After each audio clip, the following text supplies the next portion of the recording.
Les rencontres du Rav Morali avec le Chouk Ben Ogros, l'Ilmod et la mairie du Ra'anana.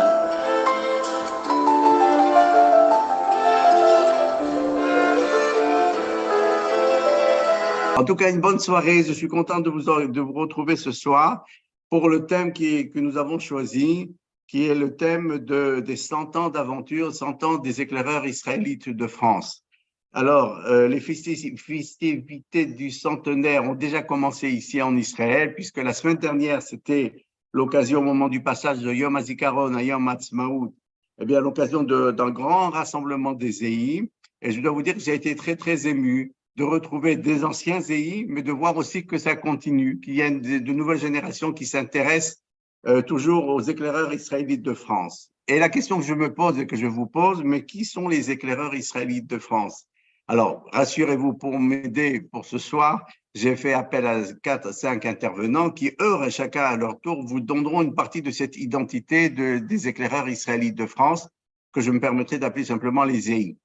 Mais cela dit, une petite remarque, ne serait-ce que pour tous ceux qui regardent aujourd'hui notre image, on vient de terminer l'Ag BaOmer, et à l'Ag BaOmer, un des symboles forts de ce moment, c'est justement l'allumage d'un feu de camp, qui est à la mémoire de Rabbi Shimon Bar Yochai et qui exprime toute notre attention, toute notre doucha, sainteté qui s'élève vers Hachem au moment où Rabbi Shimon a dévoilé son enseignement de la Torah. Et comme par hasard, les éclaireurs israélites, les Zéhi, ont un symbole fort. Je ne sais pas, je ne l'ai jamais entendu quelque part qui a été précisé, mais il n'y a pas un camp il n'y a pas un feu de camp sans la possibilité d'avoir un feu de camp. Et donc, tout le feu de camp, la symbolique du feu de camp est pour moi magnifique parce que c'est l'occasion de la cohésion du groupe, c'est l'occasion de l'unité du groupe, c'est l'occasion par le chant, en fait, de se préparer aussi. Je crois que l'image est arrivée. Voici, c'est bien cela? Oui, voilà. Et alors, donc, l'idée, c'est toi, c'est ton image. Et je continue donc tout simplement. Et donc, on comprend la première idée, c'est que ce qu'on voit, on comprend que le feu de camp de ce lac BaOmer a quand même un petit remède, une allusion au feu de camp des éclaireurs israélites de France. Et donc, qui sont les éclaireurs israélites de France? Je crois qu'on peut le diviser en 4 parties, notre intervention, vos interventions que nous écoutons dans quelques instants. La première partie, c'est à partir de la création des Zéhi de 1923 à 1939. Alors, la situation est ainsi, c'est ainsi que c'est écrit dans les livres, que l'attachement ou la continuité n'était pas assurée dans les communautés, c'est-à-dire qu'il y avait un déclin des communautés et il y avait un besoin nécessaire de trouver un lien, un liant. Et ce liant, c'est en 1926, c'est Robert Gamzon, qui va trouver cette manière d'attacher les jeunes, de rattacher la jeunesse aux communautés juives et à leur passé, mais surtout à leur futur. Alors, pour être clair, à la même époque, est-ce qu'il n'y avait pas du tout de mouvement de jeunesse? En cherchant un petit peu, je retrouvais à Strasbourg, mais c'est très spécifique à Strasbourg, il y avait une communauté orthodoxe et il y avait un mouvement qui s'appelait Yeshurun, qui d'ailleurs a continué pendant la guerre et qui a continué jusqu'à nos jours. Et donc, c'était sur des points limités, dans des communautés limitées, il y avait, des mouvements qui s'appelaient Yeshurun, ou sinon encore un autre type de mouvement que j'ai rencontré. Ce sont les mouvements, ce qu'on appelle Mizrahi, sionistes, les mouvements sionistes qui vont prendre forme et force au moment de la Seconde Guerre mondiale, puisqu'on va voir qu'ils vont apparaître à côté des Zéhi comme étant une deuxième force importante. Alors, on est toujours dans cette première partie, création de l'histoire, création du mouvement de 23 à 39, et quelles sont les valeurs qui pourront nous dire quelles sont les valeurs en fait des Zéhi. Alors, on dira, je veux définir le mouvement en disant que c'est un mouvement pluraliste, c'est-à-dire qui accueille des gens non religieux et des gens religieux, c'est-à-dire que c'est un mouvement communautaire rattaché à la communauté et non pas au fait de dire monter en Israël. Et cela dit, c'est un des paradoxes du mouvement, puisque nombre des cadres de ce mouvement se sont montés en Israël. Et donc, quelles sont les valeurs que nous avons connues les uns et les autres? Eh c'était tout d'abord le minimum commun, la possibilité d'avoir cette plateforme qui était donnée à tous les jeunes d'être ensemble. Mais pour être ensemble, quand on est religieux et qu'on n'est pas religieux, il faut bien trouver un point commun. Le minimum commun nous peut nous donner la cache-route, nous donner la deuxième chose, la possibilité de respecter le Shabbat et de la tfila, de la prière en commun, qui faisait que donc il y avait déjà un actif en commun qui nous permettait de vivre ensemble. Ceci donc, qui pourra nous mieux définir toutes ces valeurs, c'est bien évidemment la commissaire générale des EI qui s'appelle Karen Halali Hayom et qui sera la première à intervenir et qui nous éclairera sur 100 ans de la vie des EI et en même temps sur les valeurs des EI et la question que nous tous nous posons, quel est l'avenir des EI? J'espère qu'elle pourra nous apporter une réponse. La deuxième période, c'est la période de la guerre, 1939-1945. Alors, je citerai Robert Gamzon, qui a tout de suite compris, avec son équipe, bien évidemment, que la guerre, il fallait, face à l'occupant nazi, il fallait sauver la plus grande partie des enfants, puisque c'était l'avenir même de la communauté juive. Et deuxièmement, non seulement il s'exprimait ainsi, il disait, il m'importe des corps, mais plus encore de renforcer l'âme. Il faut insuffler la foi de Dieu et d'Israël, assurer la pérennité spirituelle de notre collectivité. Et donc, il constitue des équipes dans les camps agricoles, ou Moissac, Lautrec, où on accueille les jeunes pour les sauver, les protéger. Ce sont des centres aussi, si j'appellerais ainsi, des centres de formation, où il y a des gens comme Edmond Flegg, des personnalités comme Jean Gordin, des personnalités comme Isaac Pougatch, bien évidemment le rabbin Sami Klein, qui est l'aumônier général des EI, et le rabbin Henri Chély sera l'aumônier général qui remplacera le Sami Klein lorsqu'il sera arrêté et fusillé par les Allemands en 1944. Alors, est-ce que les rabbins des communautés consistoriaux de l'époque ont pris part active à cette reconstitution dans les mouvements de jeunesse de cette formation? Alors, je prendrai qu'un exemple, mais qui, à mon avis, peut être multiplié par 1000. Eh bien, c'est que, tout simplement, en Algérie, dans le département d'Algérie, dans les départements, il y avait donc un aumônier militaire un aumônier des EI, qui s'appelait Rossignol Erudi, et qui était le rabbin Morali, qui était mon père. Et donc, il a raconté, il a écrit, en fait, sur toute cette période qui était particulièrement riche, où le nombre de shiurim, de conférences, d'approches et de préparation était tout à fait impressionnant. Troisième période, et donc qui nous parlera de ça? Ça, c'est Jacques Chili, qui est le fils du grand rabbin Chili Zatzal, qui nous parlera de cette période, de la période de son père, de l'implication du rabbinat à ce moment-là. Troisième période après-guerre, bien évidemment, la reconstruction. Et là, les EI participent activement à la reconstitution des communautés, d'abord de manière prosaïque, mais par les groupes locaux. Le fait de créer des groupes locaux dans toutes les villes, c'était déjà fondamental. Mais aussi, on doit penser que les EI sont à l'origine de ce renouveau de la pensée juive en France. Comment j'en arrive à cette conclusion? C'est que simplement, la création de l'école d'Orsay, c'est une émanation du mouvement de Robert Gamzon. L'école d'Orsay, d'ailleurs, avait un nom un homme céleste pour les EI, en tout cas, Gilbert Bloch, qui était polytechnicien, qui était mort au combat. Et donc, Jean Gordin, toujours le même homme prestigieux, ce Talmid Raham, qui est pédagogue, qui a été capable de former de nombreuses générations, a été le premier directeur la première année, puis il est décédé. Et le directeur qui va le suivre, ça sera Manitou, que vous connaissez tous, le Rav Léon Ashkenazi, pendant 10 ans. Autre élément de cette troisième période de reconstruction, c'est l'apport des Juifs d'Algérie en 1962. Et alors, en parallèle avec le mouvement que nous connaissons et dont nous parlons, les éclaireurs israélites de France, il y a un autre mouvement qui apparaît et qui est le DEJ, Département d'éducation de la jeunesse juive, créé par l'Inclair.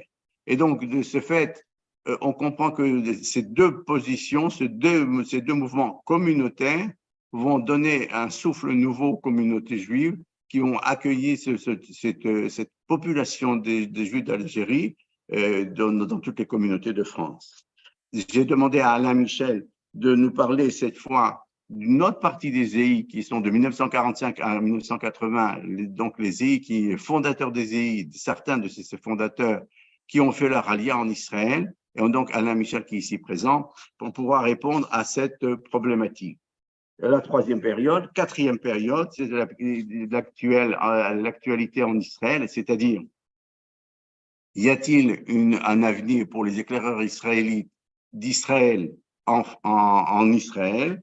Et c'est bien évidemment Michel Nakache, qui est le président des anciens EI en Israël, qui pourra répondre en partie, et David Sultan, qui est le président en exercice des groupes locaux en Israël. Et je terminerai tout simplement en précisant, Robert Gamzon est parti, je crois dans les années 1960, il est décédé. Et cela dit, il a laissé de nombreux enfants spirituels, j'entends, au-delà de sa propre famille. Et c'est de ce fait, il n'est pas mort. Il continue à vivre dans le cœur de chacun d'entre nous. Et c'est l'occasion pour nous, ce soir, de rendre hommage à Robert Gamzon Castor, à Piver, son épouse, à Chameau et à tous ceux qui ne sont plus et qui ont permis aux EI d'être ce qu'ils sont jusqu'à aujourd'hui. Alors, mes remerciements à la technique, Samuel Lasri, à Shmuel Lasri, et puis ainsi qu'à Eva Cohen de Boulogne, Johan et Patrick d'Israël qui nous ont aidé à la réalisation de cette soirée. Et je vous remercie tout de suite et je prie de m'excuser pour les petits problèmes techniques qui ont eu lieu dès le début. Alors, je vous propose aussi de donner la parole à la commissaire générale des EI, Karen Alali, pour vous écouter. En tout cas, on est très content de vous recevoir et d'avoir un petit peu, de savoir la situation des EI actuellement dans les communautés et puis l'histoire des EI. D'abord, merci beaucoup de m'avoir conviée à cette réunion. Je suis très honorée. Alors, pour vous parler des EI, alors il y a plein de sujets, mais je vais commencer en vous disant effectivement que les EI fêtent leurs 100 ans cette année. Les EI de France vont très bien, les EI partout dans le monde aussi. On était, comme vous le rappeliez tout à l'heure, Rav Morali, la semaine dernière, pour Yom Ha'atzmaut en Israël, et on est passé de Yom HaZikaron à Yom Ha'atzmaut avec une fête formidable et un rassemblement de sommets qui était exceptionnel et qui a laissé des souvenirs et des traces très, très marquantes à tout le monde. D'abord parce que c'était un rassemblement qui était très fédérateur, parce qu'il y avait des gens de tous les âges, des tout petits comme des personnes très âgées, et chacun animé d'une volonté de vivre ensemble et d'être ensemble. Et moi, j'avoue que j'ai été très émue de ça, parce que je pense, et je l'ai partagé avec d'autres, je pense que le désir profond de Robert Gamzon, quand il a fait son alia en 1949, c'était d'importer le modèle EI en Israël. Et j'imagine qu'à l'époque, la situation était plus compliqué pour les gens qui habitent en Israël de réfléchir à cette question du vivre ensemble et comment on fait communauté ensemble, parce que je pense qu'il y avait d'autres priorités plus matérielles, on va dire. Et là, 100 ans après la création du mouvement, voir dans un même rassemblement des gens d'Israël qui viennent, qui ont chacun leur histoire, qui ont chacun leur parcours, certains qui ont fait le choix d'une vie religieuse, d'autres qui ont fait le choix d'une vie laïque, d'autres qui ont fait tous ces choix-là, tous ces gens qui sont venus s'installer en Israël, alors qu'effectivement, vous le soulignez, le mouvement des EI ne pousse pas nécessairement les gens à faire leur alia, il leur donne des codes pour mieux comprendre et décrypter Israël, mais il n'a pas cette volonté d'envoyer des familles ou des individus en Israël. Et pourtant, il y a une communauté très, très importante en Israël et très diverse et très plurielle. Et je trouve qu'à ce rassemblement de sommets, on a vu vraiment des gens très différents, mais qui avaient tous ensemble envie de faire ensemble et de vivre ensemble. Et ça, je pense que c'est la force des EI. Ça, c'est juste en introduction. Sur le mouvement en France, le mouvement se porte très bien. On pourrait même dire qu'il se porte trop bien, mais on n'est jamais suffisamment nombreux, donc c'est déjà exceptionnel. On a une quarantaine de groupes locaux en France, dont une vingtaine qui sont en Île-de-France. Je ne sais pas si vous vous rappelez de la géographie de la France, mais grosso modo, les EI sont présents dans l'ensemble des grandes villes de France dans lesquelles il y a une communauté active. Les EI sont un mouvement indépendant des communautés, mais avec lesquels on a quand même des liens, puisque la majorité de nos groupes locaux sont accueillis dans des synagogues, tout type de synagogues, des synagogues consistoriales, mais aussi des synagogues qui ne font pas partie du consistoire. On aura cet été environ 4000 enfants qui vont camper en mois de juillet. Ça veut dire 19 camps pour la branche cadette, 24 camps pour la branche moyenne, une dizaine de camps pour les PIF. On a aussi une proposition éducative pour des enfants entre 6 et 8 ans à travers un mini-camp qui est en fait une initiation à la vieillie. On a, alors je fais encore un peu de chiffres et puis après on va rentrer dans les sujets plus intéressants. On a entre 6 et 700 animateurs qui sont tous des bénévoles. Et ça, je pense qu'en 2023, c'est quand même quelque chose dont on peut continuer de s'enorgueillir parce que la vie des étudiants, elle est quand même très particulière. Il y a beaucoup de mobilité, beaucoup d'étudiants qui étudient à l'étranger. La situation économique en France et dans le monde n'est pas facile. Et pourtant, on continue d'avoir des jeunes pleins de fougue, pleins d'énergie, qui continuent d'être bénévoles pour ce mouvement et qui donnent tout ce qu'ils ont pour transmettre, parce qu'ils ont ce devoir qu'ils se sont, ils sont conscients en fait de tout ce qu'ils ont reçu de la part de leurs animateurs et de la part du mouvement, et ils ont cette volonté d'être des acteurs de ce mouvement, et donc ça, c'est quelque chose d'exceptionnel. Alors, vous avez introduit en disant qu'on allait commencer à parler de la première période. Je vais essayer d'enchaîner là-dessus, puis évidemment, vous m'interrompez si je dérive.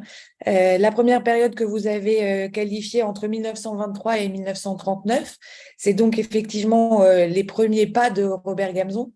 Robert Gamzon qui a 17 ans et qui voit au Chambon-sur-Lignon des jeunes scouts protestants qui font du scoutisme et qui parlent de spiritualité, etc. Et là, il se dit, du haut de ses 17 ans, en fait, c'est ça qu'il faut faire. Il faut proposer le mouvement scout à la communauté juive. Et donc, effectivement, du haut de ses 17 ans, tout jeune, tout gringalet comme il était, il va faire des démarches pour créer les premières activités des EI en France. Et donc, il monte cette fameuse compagnie des Bluets qui fera sa première promesse en mai 1923 à la synagogue de Versailles.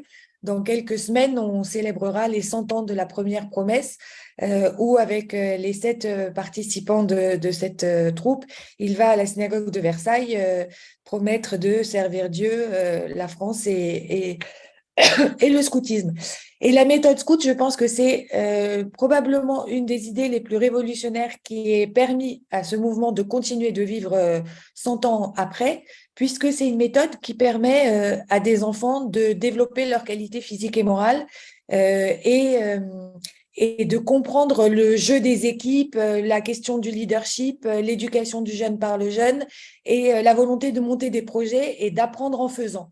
Et toutes ces compétences-là qu'aujourd'hui on prime beaucoup et dont on parle énormément à travers le mot un peu connu des soft skills, c'est exactement ça que les jeunes développent aux EI, c'est-à-dire la prise de responsabilité, la débrouillardise et l'idée de se dire que il n'y a pas de problème insoluble, Gamzou Letova, tout ira bien, on va trouver des solutions à tous les sujets. Et évidemment, c'est ce que Robert Gamzon s'est attaché à faire pendant les premières années de la création, avec des groupes qui se sont créés à droite à gauche, et avec une idée aussi très novatrice, je pense, à cette période, qui était de dire le scoutisme, ce n'est pas que pour les garçons, c'est pour les garçons, mais c'est aussi pour les filles. Alors, on est évidemment à une période où l'éducation est très séparée, hein. Les garçons sont dans des écoles de garçons, les filles dans des écoles de filles, mais Robert Gamzon a cette intuition que c'est aussi par les filles que l'éducation va passer. Et il y a la Fédération française des éclaireuses qui existe à partir du milieu des années 20, qui regroupe les éclaireuses neutres, qui sont devenues après les éclaireuses laïques, qui regroupe également les éclaireuses protestantes, puisque les éclaireuses catholiques avaient leur propre mouvement à travers les guides de France. Et donc très vite, Robert Gamzon embarque les filles dans l'aventure du scoutisme, et elles ont une double appartenance en étant à la fois la section israélite de la Fédération française des éclaireuses, mais à la fois membre des éclaireurs israélites de France, et notamment sur toutes les questions de formation des cadres, puisque les grands principes des EI, c'est évidemment la vie locale le dimanche dans les groupes locaux, la formation des cadres, qui est essentielle pour que les groupes locaux vivent, les camps d'été, les camps d'hiver, et j'imagine qu'on aura l'occasion d'en reparler. Et puis après, évidemment, tous les moyens qu'on met au service de cette immense ingénierie et cette immense fragilité aussi de ce mouvement qui repose, et je le redis, en 2023, c'est aussi le cas, qui repose sur la bonne volonté des bénévoles et sur ce qu'on va être en capacité de leur impulser pour qu'ils prennent le mouvement en main, puisque le mouvement repose essentiellement sur des bénévoles. Au-delà des filles, l'autre spécificité qui est très chère au cœur de Robert Gamzon et qui a été encore illustrée à Sommet en 2023, c'est le pluralisme. C'est de dire que c'est pas un mouvement qui concerne une certaine partie d'enfants.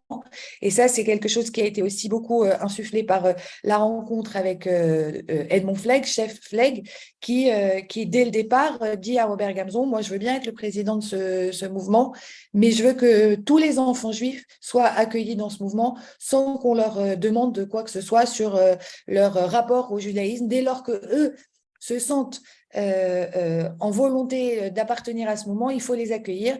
Et je crois que c'est aussi la force des EI d'accueillir des enfants de tous les milieux qui définissent leur identité juive avec toutes les possibilités qui sont les leurs. En 2014, le Conseil national des EI a mis en place, enfin a décidé de prendre pour soi la définition de Avraham Infeld, un rabbin d'Afrique du Sud, sur l'identité juive qui se définit selon 5 piliers. D'une part, la mémoire, d'autre part, Israël, ensuite la tradition, le peuple juif et la langue hébraïque. Alors, on a beaucoup d'efforts à faire aux EI parce que אנחנו לא מדברים עברית, אבל יש מאמץ pour arriver à ça, parce qu'effectivement, c'est un vrai sujet. La langue est probablement notre liant, mais on n'est pas encore assez bon pour tenir une conversation en hébreu. Donc voilà, la définition d'Avraham Infeld telle qu'on a décidé de l'accepter, et c'est grâce à cette définition qu'on arrive à faire des activités et qu'en fait ça aide les animateurs à proposer des activités identité juive qui soient le plus large possible. Je ne sais pas exactement combien de temps j'ai, je ne sais pas si vous voulez que je continue ou si vous avez des questions. Vous avez largement jusqu'à 9 heures, donc vous avez encore 4-5 minutes. Jusqu'à je voyais qu'il était 8 heures, 8h35, je me suis dit j'ai encore 1h05, ça va faire beaucoup. Donc, la place des filles, très important, la place de l'accueil de toute la diversité du peuple juif, et ça, je pense que c'est un point extrêmement important. Et puis, la place d'Israël, je pense que c'est quand même important de rappeler qu'effectivement, alors, il y a eu au début du mouvement quelques atermoiements, on va dire, sur la question d'Israël, et c'est notamment Piver, la femme de Robert Gamzon, Denise Gamzon, Zichronah Livracha, qui était, elle, très engagée sur le plan sioniste, qui a beaucoup poussé pour que les EI prennent une position sioniste, et c'est elle qui a embarqué un peu la famille dans les années juste après la création de l'État d'Israël pour aller faire la Aliyah. C'est un sujet qui est souvent débattu aux EI, mais il y a quelque chose sur lequel tout le monde est d'accord, c'est qu'Israël est une part incontournable de l'identité juive. Après, la question, c'est comment on fait vivre Israël. Ces dernières années, notamment parce que nous n'avons plus de chaliar depuis un certain nombre d'années, le sujet d'Israël est un peu difficile à aborder pour certains animateurs. Dans sa réalité actuelle, c'est-à-dire qu'on peut très bien faire des activités sur les grandes opérations de sauvetage des populations comme les Juifs d'Éthiopie ou les Juifs en URSS. On peut parler de l'affaire Raiffeisen et de la question de la loi du retour. On peut parler de comment on a créé le drapeau d'Israël. Enfin, tout ce qui est historique. C'est pas du tout problématique d'en discuter, mais la situation actuelle et Israël moderne, c'est quelque chose sur lequel nous, on a besoin d'être davantage soutenus. Et malgré le fait qu'en 2018, on ait fait un super rassemblement en Israël de tous nos animateurs avec un conseil national suivi d'un stage de formation, on sent que le lien à Israël de manière individuelle, il est un peu plus tendu que ténu. Probablement parce que les voyages éducatifs en Israël ne sont pas aussi réguliers qu'ils ont pu l'être. parce que aussi, c'est peut-être beaucoup plus facile pour chacun d'entre eux de partir en Israël. On clique 2 fois sur Internet et on a un billet. Mais du coup, ce qu'on découvre d'Israël, c'est pas l'essence d'Israël. Et ça, c'est quelque chose qui, à mon avis, est problématique. Donc, c'est quelque chose sur lequel on doit travailler ensemble et on en a déjà discuté évidemment avec David. En revanche, la chance qu'on a, c'est ce lien très, très tenu qu'on a avec Israël à travers la participation des enfants du groupe local Ronara d'Ameirim au camp d'été. On ne l'a pas eu fait une année parce que le Covid, mais c'est vraiment une rencontre d'une richesse et d'une force exceptionnelle. Et là-dessus, je pense que ce qui se vit en Israël et ce qui se partage avec ce qui se vit en France, c'est extrêmement important et déterminant parce que, et on en plaisantait la dernière fois avec quelques EI d'Israël, il y a des enfants en France qui ne savent pas ce que c'est qu'Israël et qui pensent qu'il n'y a même pas d'eau qui coule dans les robinets. Donc, voilà où on est aussi dans certaines représentations. Donc, je pense qu'on a un vrai énorme travail à faire ensemble. Et je vous remercie, Rav Morali, de nous avoir réunis parce que les liens entre Israël et la France, c'est entre ce que les EI apportent en France pour les Français et en Israël pour les Israéliens francophones, c'est exceptionnel et il faut absolument entretenir ce lien. Voilà, je suis évidemment à votre disposition si vous avez des questions. Et je peux dire quelques mots quand même sur le centième en France, si j'ai encore 2, 3 minutes. Bien sûr, terminer avec le centième, bien sûr. Voilà, pour vous dire que pour nous, le centième, c'est évidemment une grande fête. C'est une grande fête qu'on veut partager avec tout le monde et c'est pour ça que c'était extrêmement important pour nous d'être présents à Sommet. C'est une fête qu'on veut vivre tous ensemble, des plus petits aux plus grands, des plus éloignés aux plus proches géographiquement, mais c'est surtout une occasion de réfléchir à ce que va devenir le mouvement pour les 100 ans à venir. On fait la fête, on célèbre, c'est un peu comme un mariage, hein, on prépare les choses, mais ce qui est important, une fois que le mariage est passé, c'est la vie qu'on va vivre ensemble. Donc c'est super d'avoir une robe blanche, une roupa comme ci, etc. Mais ce qui est le plus important, c'est quoi la vie qu'on va se construire tous ensemble et c'est quoi les enjeux de la communauté juive en France. Et un des enjeux majeurs, je pense que c'est quand même d'éviter l'assimilation et de permettre à chacun de vivre un judaïsme dans les meilleures conditions. Je crois aussi que une des idées de Robert Gamzon, quand il a décidé de faire rentrer les filles très très vite dans le mouvement, c'était aussi d'éviter les mariages exogames. Et je pense que c'est toujours un de nos sujets majeurs. Euh, on a vu à Sommet et on le verra et on le voit chaque fois combien les EI, même si ce n'est pas leur objectif de départ, sont un lieu de rencontre et de rassemblement. Certains disent une agence matrimoniale, mais je pense que c'est aussi comme ça qu'on conserve la pérennité du peuple juif à travers ce qu'on va transmettre à nos familles, à nos enfants. Et là-dessus, je pense qu'on est tous d'accord pour dire que c'est aussi une des missions majeures des EI, même si elle est connexe à nos activités de quotidiennes et régulières. Voilà. Je peux évidemment poursuivre, mais j'essaye de faire Oui, le temps qu'on m'a donné. Lisa, c'est avec plaisir qu'on vous écoutera une prochaine fois. En tout cas, un grand merci pour votre message.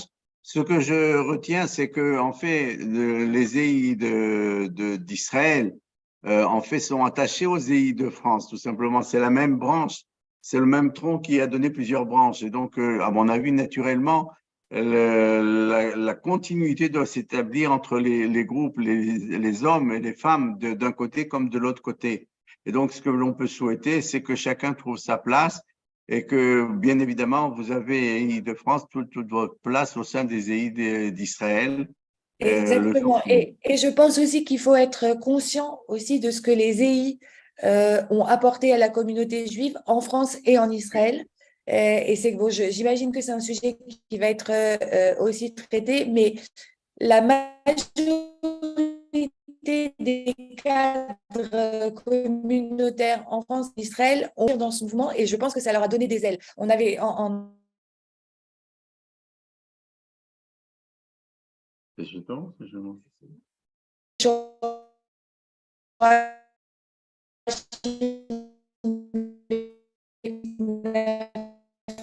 Je ne sais pas si vous entendez bien.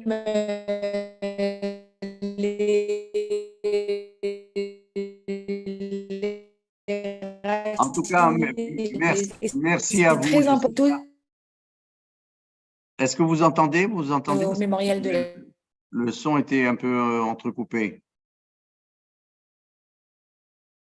Oui. Est-ce que vous... Bon, mais écoutez, un grand merci, Karen, pour cette soirée, pour ces informations et pour ces positions. On continue tout de suite avec Alain Michel. Donc, je vois qu'il est à côté de son totem grillon. Donc, c'est l'occasion pour moi de lui souhaiter la bienvenue et de t'écouter sur le sujet des fondateurs montent en Israël. Donc, on est après-guerre et il y a des gens tels que Robert Gamzon qui montent en Israël, donc comme Chameau, bien évidemment, il y a d'autres noms. Et donc, on aimerait en savoir plus sur leur installation et la continuité dans leur enseignement pédagogique. Oui, bonsoir. Ça va, on m'entend sans problème? Oui, on Ok. t'entend.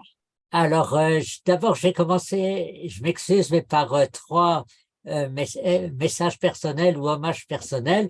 Le premier, c'est par rapport à quelqu'un dont tu as parlé, Sadia, puisque c'est ton père et que ton père est celui qui a marié mes parents. Et donc, je n'existerai pas sans lui. Donc, c'est la première chose qui est importante. Le deuxième, c'est André Stora, je l'ai vu tout à l'heure, j'espère qu'il est toujours là, d'Arzy, qui a eu la bonne idée, quand j'avais 3 ans, de créer les EI à Nancy. Et donc, c'est grâce à lui que je suis rentré dans le mouvement. Et la troisième personne qui malheureusement n'est plus avec nous aujourd'hui, qui est Ayala Monique El Fassi, qui était la commissaire générale quand j'ai travaillé à Ségur au milieu des années 70 et qui m'a forcé à reprendre des études parce qu'elle m'a dit tu ne seras pas toujours dans toute ta vie aux EI, donc il faut que tu aies quelque chose à côté. Alors là où elle s'est trompée, c'est qu'en réalité, je suis toujours aux EI, mais elle avait raison et donc j'ai été m'inscrire en histoire, ce qui m'a donné la possibilité de travailler sur l'histoire des EI. Je vais commencer d'abord très rapidement par une question qui est un petit peu dans ce que Karen a abordé, qui est le problème du rapport entre les EI et la question du sionisme. Et c'est une question qui est très ancienne, presque aussi ancienne que le mouvement. Et ce qui est très intéressant quand on regarde sur la continuité, c'est qu'on voit que périodiquement, le mouvement se revendique soit comme sioniste, soit comme étant en partie sioniste, ça dépend des périodes, etc. Il y a même, par exemple, pour ceux qui étaient au Conseil national à Jérusalem en 1989, il y a eu une décision claire du mouvement que le mouvement était désormais un mouvement sioniste, mais on a beau prendre des décisions, en réalité, le sionisme des EI reste un sionisme individuel. Et je pense que là, il y a quelque chose de très, très important. C'est-à-dire que à chaque fois que les EI ont essayé de faire quelque chose de collectif par rapport à une éventuelle montée en Israël, et je vais revenir là-dessus, eh bien, finalement, ils n'ont pas réussi véritablement à faire cela. Par contre, effectivement, au niveau des individus, à toutes les périodes, on a des EI qui sont montés ici. Je voudrais juste citer 2 personnes dans les années 30. C'est d'une part la première cheftaine de Meute, celle qui a créé en fait les louveteaux aux EI, qui est Lily Simon, la sœur de Édouard Simon Bouli pour ceux qui l'ont connue, et qui est montée en Israël dès 1934 et s'est installée au kibbutz Yagour. Et je pense que c'est sans doute la première EI qui est venue ici. Et puis l'année d'après, en 1935, il y a quelqu'un qui s'appelle Léa Kadar, qui elle aussi est une animatrice EI, et elle décide de venir en Israël parce qu'elle a participé au Maccabiade et donc ça lui a donné envie de s'installer ici, et elle va devenir très célèbre.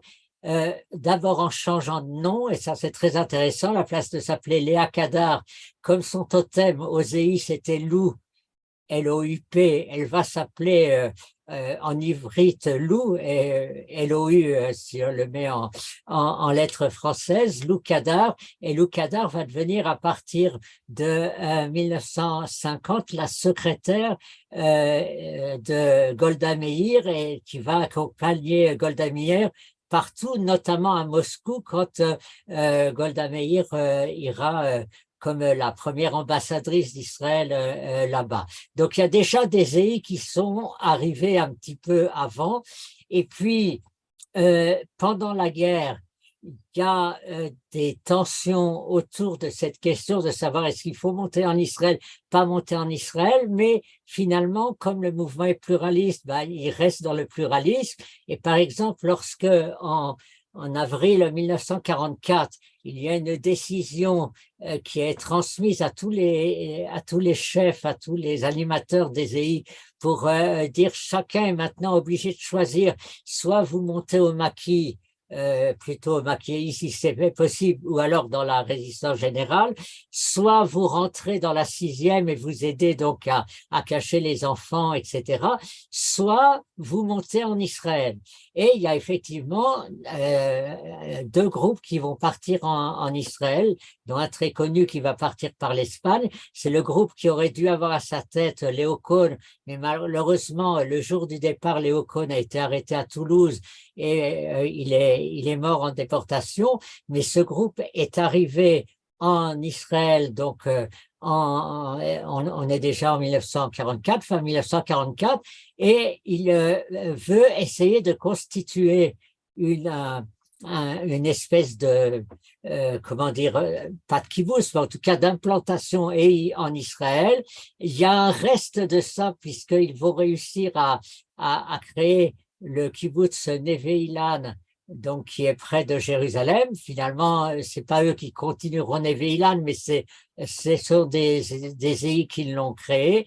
Il y a encore une quinzaine d'années, on pouvait rencontrer à Neve Ilan un des membres du groupe qui habitait toujours là-bas. Et ce premier groupe, finalement, il va éclater sur quoi? On l'a aussi dit tout à l'heure, sur le fait que c'est très difficile en Israël de fonctionner de manière pluraliste. C'est-à-dire que le pays d'Israël qui s'est construit sur comment dire, sur les concepts politiques du mouvement sioniste. Les concepts politiques du mouvement sioniste, c'est que le pluralisme du sionisme, c'est qu'il y a des tas de tendances les unes contre les autres, mais on ne peut pas appartenir tous. On appartient tous, bien sûr, à la Histadrut Hatzionite, mais dans la Histadrut Hatzionite, il fallait aller au congrès qui a eu lieu là il y a 15 jours à Jérusalem pour voir les gens se disputer.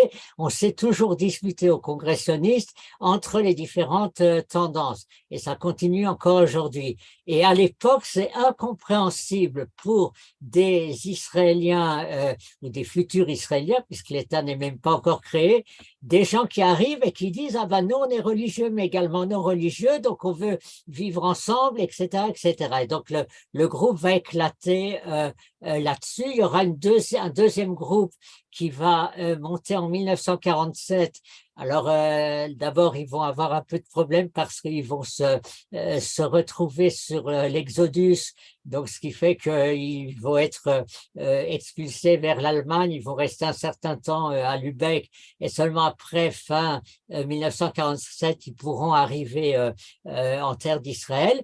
Mais Rebelote, c'est un groupe dans lequel il y a des religieux et des non-religieux qui essayent de vivre ensemble comme ça. Ils n'arrivent pas à trouver une structure qui les accueillerait parce que toutes les structures en Israël demandent, à l'époque en tout cas, à ce qu'on soit ceci ou cela. Mais être les deux, c'est quelque chose qui est très difficile. On va voir que c'est également ce qui va se passer avec Castor, avec Robert Gamzon. Mais avant ça, je voudrais d'abord parler un tout petit peu de Chameau, dont je crois, Sadia, tu as parlé tout à l'heure.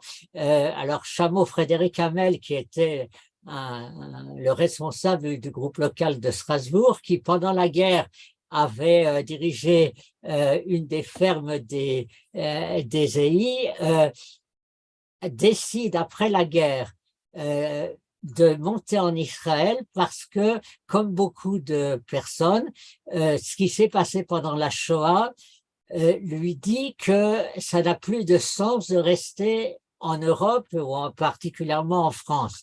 Et notamment, il a des problèmes quand il rencontre des anciens amis strasbourgeois non juifs et qu'il s'aperçoit que ils sont pas du tout fités ensemble pour parler parce que son identité a évolué et les autres sont restés dans un espèce de position française telle qu'elle existait avant la guerre. Et donc, Chameau décide dès début 1946 de partir en Israël, mais à ce moment-là, il a un problème parce qu'il y a un conseil national en 1946 qui est le premier conseil national du mouvement après la guerre, et le seul qui peut être à la tête du mouvement, c'est Chameau. Et donc, on lui force la main, on lui dit, écoute, tu partiras en Israël plus tard, accepte d'être le commissaire général. Donc, il va repousser son allié d'1 an, mais il dit bien que c'est pour 1 an et pas plus. Et c'est seulement en 1947, donc, il va arriver ici, pratiquement au moment où le premier conflit israélo-arabe commence, hein, dans la partie qui est encore une guerre civile entre juifs et arabes avant que ça devienne une véritable guerre le 14 mai 1948. Et donc, il fait partie de ces gens qui viennent extrêmement tôt. Et dans un interview très intéressant que vous pouvez trouver sur YouTube, qui a été fait dans les années 80, si je ne me trompe pas, il explique pourquoi il est venu au kibbutz, parce que pour lui, le kibbutz, c'était le prolongement de ce qu'il avait fait pendant la guerre. C'est-à-dire que lorsqu'ils étaient dans ces fermes zéhi, ils vivaient un espèce de scoutisme permanent. Et il a retrouvé ça au kibbutz Natsiv, donc il s'est installé là-bas. Pour lui, il y avait vraiment un lien direct entre la volonté de continuer à être haï et en même temps la volonté de devenir un Israélien, de participer à cette vie israélienne. Mais Chameau a fait un choix qui était clair, il a fait le choix du kibbutz dati, du kibbutz religieux, et il a toujours continué à être là-dedans, même si, comment dire, sa maison, sa toute petite maison à Ein Natsiv était un lieu de rendez-vous de tous les zéhi, quels qu'ils soient, et pas seulement des anciens zéhi qui étaient en Israël, mais aussi d'un tas de gens qui étaient encore en France, mais qui correspondaient avec lui. On disait, je ne sais pas si c'est vrai, mais on disait que lorsqu'on écrivait une lettre sur laquelle on marquait Chameau Israël, alors la poste israélienne savait que automatiquement il fallait amener ça à une Natsiv. En tout cas, il m'avait dit, parce que j'ai assez bien connu dans ces dernières années, il m'avait dit que il avait une correspondance chaque année avec 1500 ou 2000 personnes différentes. Et à chacun, il faisait une réponse personnelle. Il faisait régulièrement une circulaire qui résumait un petit peu la situation en Israël et la manière dont il voyait les choses. Et c'est très intéressant de voir que, par exemple, lorsque nous étions au QG à la fin des années 70, début des années 80, Chameau était un de nos partenaires. C'était un peu une évidence pour nous qu'il fallait lui réserver une place dans nos publications, qu'il avait des choses à dire. Et bien sûr, quand on faisait des voyages en Israël, le passage à Ein Natsiv était extrêmement important. Donc, c'est quelqu'un qui est venu en Israël, qui s'est intégré d'une manière extraordinaire. Il était à la fois prof de biologie, mais également un très grand photographe de la nature israélienne. Mais en même temps, il est toujours resté extrêmement haï. Et je veux dire, j'ai un petit souvenir personnel par rapport à ça, puisque lorsque, que je ne me trompe pas d'année, en 1978, il est venu faire un voyage en France. Et le premier endroit où il est allé, il est venu à Ségur. Et donc, au quartier général des EI, il se trouve que moi, j'étais là-bas, c'était l'été, il y avait presque personne, donc j'ai accueilli et il m'a dit, écoute, est-ce que tu peux m'aider parce que je rêve de retourner dans les Alpes. Je n'y suis pas allé depuis le 30e. Donc, vous voyez, le 30e, c'était en 1953, on était en 1978. Est-ce que tu peux trouver quelqu'un pour m'accompagner? Donc, je me suis, entre guillemets, dévoué parce que c'était une expérience extraordinaire. On a crapahuté dans les Alpes à la recherche d'une fleur particulière qu'il cherchait et j'ai eu la chance de la trouver. Donc, il a passé après une demi-heure à la photographier de tous les côtés.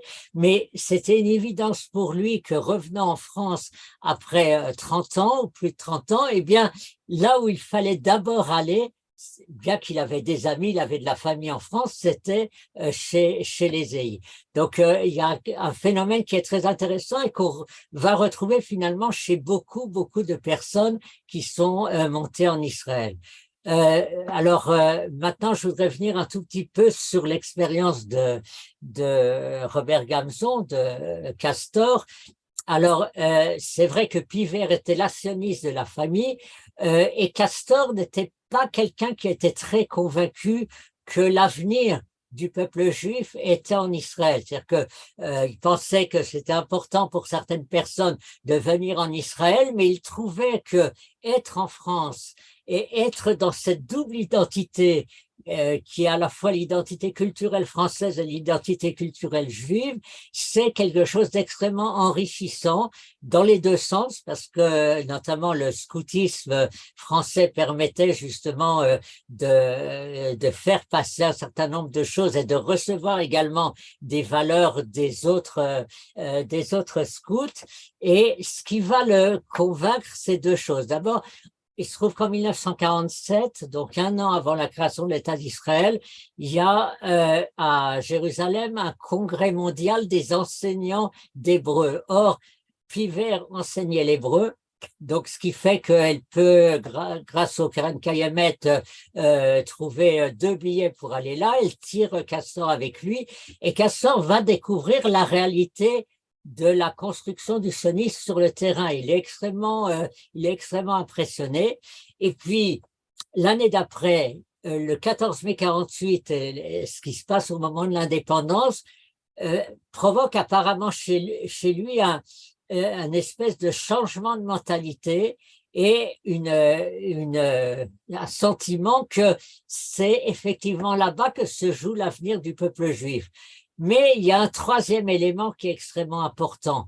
1948, au moment donc où l'État se crée, commence à arriver en Israël énormément de Juifs, non seulement d'Europe, des survivants de la Shoah, etc., mais des Juifs des pays arabes et des Juifs d'Afrique du Nord. Or, Castor voit bien et se rend compte immédiatement que ces sionistes ashkénazes qui ont construit le sionisme depuis 1880, eh bien, ils ont beaucoup de mal à savoir comment accueillir et intégrer ces juifs séfarades qui arrivent là. Et il se dit, moi, je peux faire ça. Pourquoi je peux faire ça? Parce que grâce aux EI, je connais l'Afrique du Nord, je connais les EI qui étaient en Afrique du Nord, et donc je peux venir aider. Il est monté, en fait, en Israël, d'abord et avant tout pour ça, mais il se dit, je vais pas monter tout seul. Donc, il crée un groupe, et ce groupe, donc à Garine, avec l'idée de créer un kibbutz en Israël, il n'y a qu'un seul problème, c'est qu'en fait, les ayants en France non sionistes, eh bien, lui mettent un peu des bâtons dans les roues, l'empêchent de recruter, etc., etc. Donc, il va partir avec un groupe d'EI de France et d'Afrique du Nord qui sont dans le Garine, mais ce Garine n'est pas suffisant pour pouvoir créer véritablement à lui seul un kibbutz. Donc, il espère qu'il y aura des renforts. Et en réalité, il n'y a pas vraiment de renforts qui vont arriver. Et donc, ils vont être obligés de s'associer avec un groupe de survivants hongrois qui sont des survivants du Gush Etzion, d'où le fait qu'ils vont s'installer dans un nouveau kibbutz qui s'appelle Nir Etzion. Et puis, il va y avoir trop de tensions, à la fois entre les deux groupes, mais également à l'intérieur du groupe EI. Et finalement, donc, les choses vont éclater en 1953 et certains du Garin iront vers les kibbutzim religieux, d'autres vers la ville ou d'autres vers les kibbutzim socialistes. Et lui, Castor, avec sa famille, donc ira s'installer à Rehovot et essaiera de développer. Ça, c'est très intéressant parce qu'il est toujours en avance d'une idée, il est toujours en avance de son époque. Et donc, il essaie de développer une industrie moderne, une industrie de pointe en Israël. Avant que aujourd'hui, on est un des pays où il y a le plus de start-up, etc., il avait déjà cette vision que la matière grise était, la matière première la plus importante en Israël, et il essaie de travailler là-dessus, et malheureusement, donc, il décède accidentellement en 1961. Et je vais parler d'un troisième parmi les fondateurs. Entre parenthèses, d'ailleurs, à la suite de ce que m'avait demandé. Alain, on t'écoute avec intérêt, si tu peux simplement j'ai encore 3 minutes, là, j'ai mon chronomètre qui est devant moi. D'un troisième fondateur, le troisième fondateur, c'est Manitou.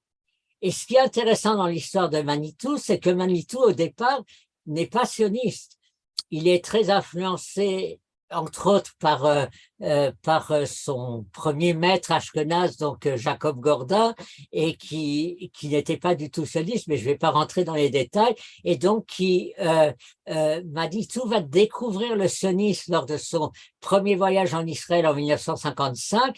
Il va rencontrer le Rav Kook là-bas, mais contrairement à la légende, il ne va pas se transformer en sioniste du jour au lendemain. Ça va être une lente évolution, et jusqu'à ce que finalement, après la guerre des 6 jours, il décide que le temps est venu et qu'il vienne s'installer ici. Et donc, lui va avoir une évolution qui est très différente de, par exemple, Chameau, qui avait décidé immédiatement avec la guerre de monter en Israël, ou avec Castor, qui, à partir du moment où il se rend compte de ce qui se passe ici, eh bien, il prend la décision et il part. Chez Manitou, ça va quand même prendre 12 ans pour qu'il vienne ici. Bien sûr, il se rattrapera beaucoup sur le sujet du sionisme, mais c'est important de remettre les choses en perspective historique, en tout cas en tant qu'historien, je pense. Et donc, je termine pour rassurer Sadia, juste en disant que 22 ans. Vous pourrez voir un petit peu des compléments de ce que j'ai dit. D'une part, en allant voir ce livre, donc qui est malgré tout resté encore jusqu'à aujourd'hui le livre de base sur l'histoire d'Ésaïe, et ce livre de Gilles Benguigui sur Orsay, et dans lequel, dans la réédition que nous avons fait grâce aux anciens EI, il y a une postface que j'ai ajoutée dans lequel j'explique cette évolution justement sioniste de Manitou, parce qu'il me semble que la grandeur d'un homme est souvent dans le fait qu'il est capable de se transformer, de se changer, et c'est entre autres ce qui s'est passé pour Manitou. J'ai terminé. Merci beaucoup, Alain Michel. Merci beaucoup d'abord pour ce témoignage et puis aussi pour ces enseignements sur cette période qui nous intéresse, puisque ce sont les EI qui ont fait leur alia, les célèbres, on dira ainsi, les célèbres des EI. Et cela mérite en fait d'autres émissions pour mieux comprendre l'ensemble de ce phénomène. Merci beaucoup, Alain. On continue tout de suite. Alors, s'il y a la possibilité d'avoir Jacques Chili, ça sera avec plaisir. Voilà, Jacques, on écoute, oui. Si tu peux parler. Oui. Le sujet que tu as choisi, bien évidemment, c'est par rapport à ton père, l'action de ton père, le grand rabbin Sheli Zal, que nous avons connu, qui était directeur de l'école rabbinique et qui a eu une action en tant qu'aumônier général des EI pendant la période de la guerre et après la période. Donc, à toi la parole. Oui, bonsoir à tous. Alain, une partie de mes informations sont basées sur ton livre, donc je l'ai un peu potassé ces derniers temps. Sadia, juste une petite rectification sur l'action de mon père. C'était pas seulement pendant la guerre et après la guerre, mais je voudrais parler un petit peu d'avant la guerre. L'intitulé que tu m'as demandé de donner, je l'ai choisi et j'ai choisi comme un rabbin Ei. Et en fait, on aurait pu très bien choisir un Ei rabbin. Donc la question était de savoir pourquoi en fait Henri Chillet est entré aux Ei. De mon point de vue, il était même pas 50% rabbin et 50% EI, je crois qu'il était plutôt 80% rabbin et 20% EI. Et pourquoi? Je pense qu'il faut se replacer dans le contexte des années 20. Une assimilation, on est dans une société juive, entre guillemets, qui est très, enfin je dirais israélite d'ailleurs, c'est pour ça que, à mon avis, les éclaireurs s'appellent éclaireurs israélites. Je me suis toujours demandé pourquoi d'ailleurs le terme n'avait pas été modifié depuis quelque temps, mais ça je laisserai aux dirigeants actuels des EI de me donner une réponse. Ceci étant dit, Henri Chillet s'est engagé aux EI dans le mouvement alors qu'il avait à peine 17 ans. Il était en fait à l'école rabbinique, il était dans l'école, vous m'entendez?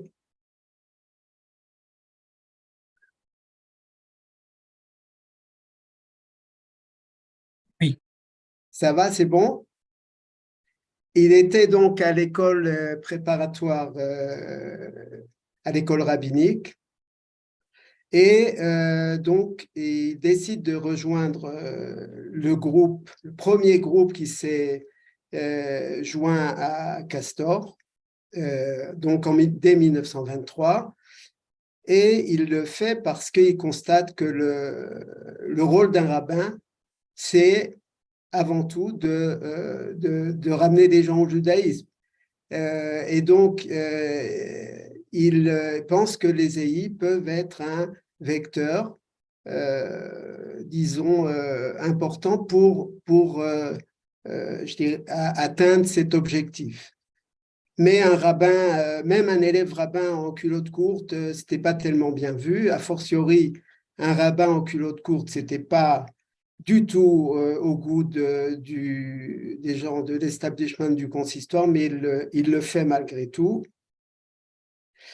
Il participe très vite à des activités régulières. Et là, Alain, je reprends ce que tu as écrit à propos d'un camp EI qui a lieu en 1930 et sous la direction de Bouly, d'Édouard Simon, et dont mon père était l'aumônier.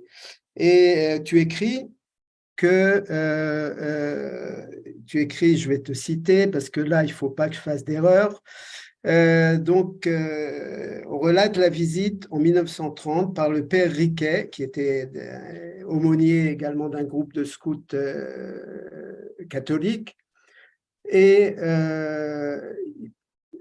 Riquet est impressionné par la vue de jeunes juifs pratiquant leur religion, étant des scouts, et ceci a été une révélation pour lui, qui ne connaissait les juifs que par le catéchisme. Il est évident que cette découverte, poursuit Alain Michel, ne pouvait que remettre en cause l'image négative traditionnelle du juif telle qu'elle existait dans les milieux catholiques en France. Donc, je t'ai bien cité.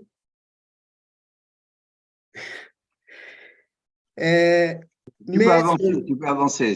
Sois rassuré, le maître est d'accord avec tu parles de l'élève. Mais il faut tout de même pas mon père ne se fait pas d'illusions. Il n'est pas du tout satisfait, je dirais, du niveau de pratique religieux des EI à ce moment-là. Il y a des très grandes tensions entre les tendances, je dirais, libérales et je dirais, la tendance religieuse qui est très minoritaire.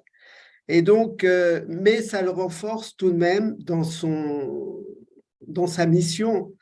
Et dans les années 30, il va diriger deux troupes, une à l'école rabbinique et par la suite au Raincy-Villemomble, dont il devient le rabbin en 1932. Je regarde l'heure, et bon, ça c'était pour m'intéresser à la première, disons, à l'avant-guerre, donc il y a tout de même quelque chose à dire. Je pense que de ce point de vue-là, Henri Chili a été, je dirais, très marqué malgré tout par cette période. Mais je pense que la période de la guerre va le renforcer encore plus dans ce qu'il veut faire. Et d'ailleurs, Chameau écrit dans son livre Zachor qu'il a connu vraisemblablement Henri Chili avant, mais qu'au moment de la débâcle, il a réalisé que c'était quelqu'un disons, qui avait une foi, qui avait un certain courage, qui disons, savait rassurer, savait inquiéter, savait rassurer les gens, mais en même temps ne cachait pas la réalité. Il organise la communauté, il est à Montpellier, il organise la communauté de Montpellier, dans laquelle il y a des milliers de réfugiés qui sont venus d'Alsace. Il y a une véritable imbrication entre la communauté juive et les EI. Les EI sont les cadres de la communauté juive de Montpellier. Henri Chili ne fait pas les choses tout seul. Les cadres, essentiellement des cadres venant de Strasbourg et de Metz, sont les bras droits de l'action d'Henri Chili, et notamment de l'action d'Henri Chili vers la jeunesse. Il y a des camps régionaux qui sont, un camp régional notamment qui est organisé à Lunel. Alors, je ne sais pas si tu as mis la photo, Saadia, où on voit sur la photo Jean-Jacques Rhin, qui est le commissaire pour Nîmes, Zichrono Livracha, Raymond Winter, Zichrono Livracha, qui a été une figure emblématique des EI à Montpellier, dans la région, et Claude Emendinger, et donc mon père. Les cadres EI ne vont pas seulement se limiter, je dirais, à l'organisation d'activités destinées à la jeunesse. Ils vont seconder également Henri Chili dans ses activités dans les camps d'internement de la zone sud. D'abord, pour soutenir les internés moralement et matériellement, puis dans un deuxième stade, quand on doit passer plus au sauvetage et aux activités, à l'action dans un cadre clandestin, les cadres EI, et donc Raymond Winter évidemment, ainsi que Raymond Ayman et d'autres, je ne vais pas citer toute la liste parce qu'autrement Saadia va me faire nous. Donc ils vont être en relation avec évidemment la 6e et également le réseau Garel, liées donc à l'OSE. Il ne faut pas oublier que dans les camps d'internement, l'action de l'OSE a été très déterminante dans le sauvetage des familles juives, essentiellement des enfants. Alice Ferrière, qui est la première juge des Nations françaises, relate dans son journal, justement, à propos la fabrication de faux papiers, la distribution et leur distribution, relate une réunion à Millau en novembre 1943, où se trouvent réunies 5 personnes, dont 2 vont disparaître en déportation. Il y a là le grand rabbin Hirschler, Raymond Winter, Marc Alphon, qui est un élève du rabbin Chili, René Capel, et mon père. Et elle raconte exactement comment les choses se déroulent et comment, disons, et ce qui est tout de même très émouvant, c'est que quand on regarde la date exacte de cette réunion, le grand rabbin Hirschler a été arrêté puis déporté le 23 décembre 1943, c'est-à-dire exactement un mois, jour pour jour. En vous le disant, j'ai vraiment c'est très émouvant parce que ce sont des gens qui ont vraiment agi Al-Kiddush Hashem. Je vais juste encore citer le nom de quelqu'un qui a été très important, qui a joué un rôle très important au niveau des EI, au niveau de la 6e, c'est Eli Cohen, qui a financé les activités de la 6e pendant la guerre. On va retrouver Eli Cohen aux EI, puisqu'il sera le trésorier des EI en 1945. On va retrouver Eli Cohen à Orsay, puisqu'il sera le philanthrope d'Orsay. Je pense que peut-être ce n'est peut-être pas assez connu, mais il faut le dire. Il faut tout de même le rappeler. Je passe, donc la guerre se termine. Chameau écrit dans son livre que pour lui, bien qu'il ait d'ailleurs indiqué qu'il ne se rappelle pas avoir vu Chili aux réunions de l'équipe nationale pendant la guerre. Et il écrit, c'est normal parce qu'il était trop occupé dans ses activités dans les camps et ses activités communautaires. Et c'est la raison pour laquelle il indique dans son livre qu'en fait, il était tout à fait naturel que Henri Chili devienne l'aumônier des EI. Une des premières tâches dont il va s'occuper, c'est en ce qui concerne le dossier des enfants juifs confiés à des familles chrétiennes. Et dans un des numéros de Lumière,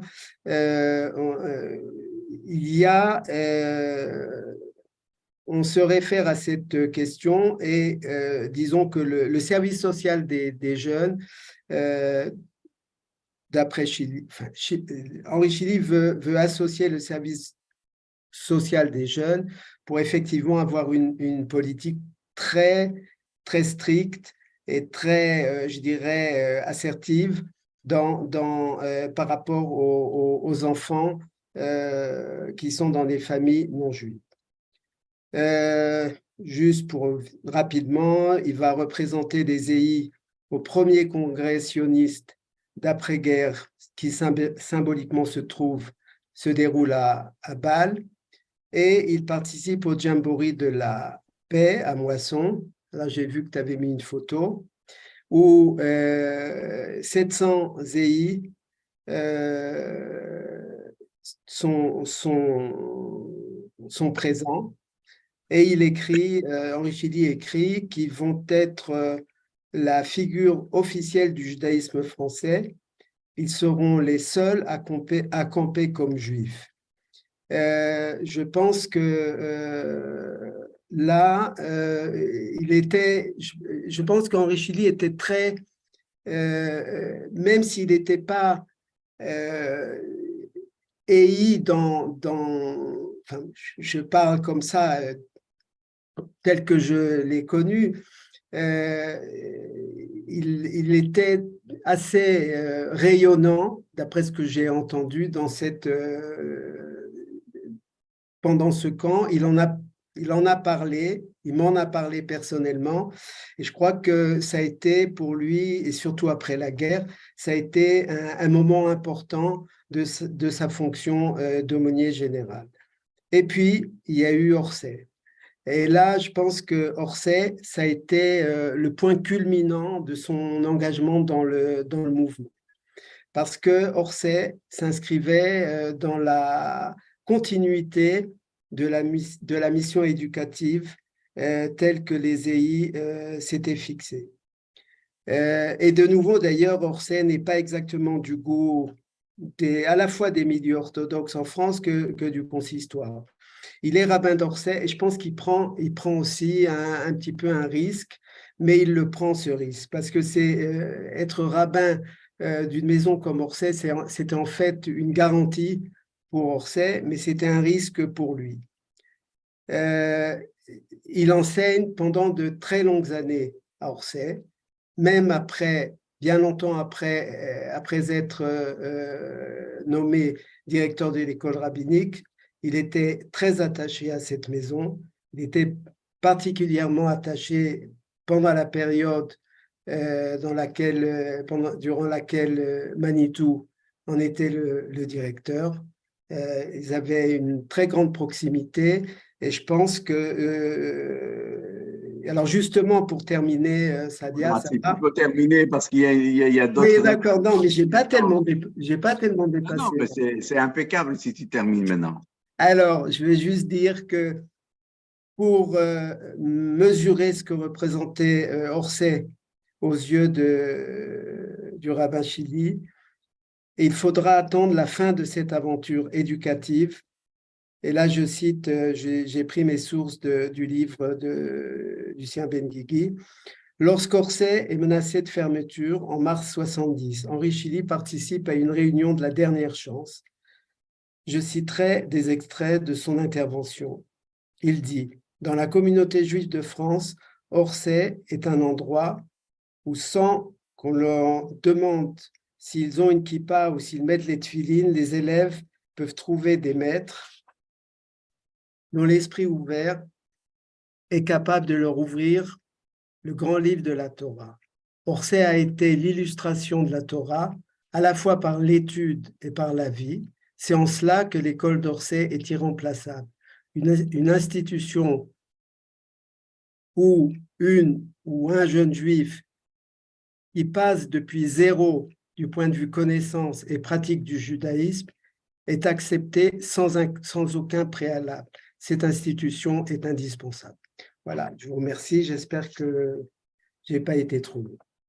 Non, par rapport à l'histoire, tu aurais dû parler encore beaucoup plus par rapport à l'action de ton père, mais par rapport à l'ensemble de la soirée, on doit garder une certaine harmonie, une certaine tivliout, comme avait écrit Robert Gamzon. Il avait écrit un livre qui s'appelait Tivliout. OK. En tout cas, un grand merci pour toutes ces informations, pour tous ces témoignages. Et je vous propose tout de suite à Shmuel de nous passer un petit film sur les 100 ans des EI.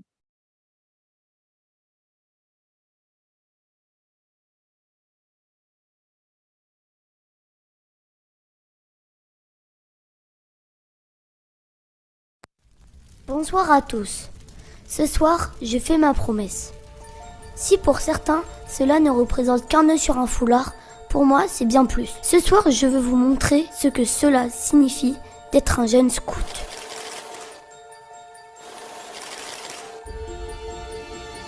C'est être débrouillarde pour régler un problème ou pour chercher à mieux faire. On croit que c'est juste construire des tables, monter des tentes.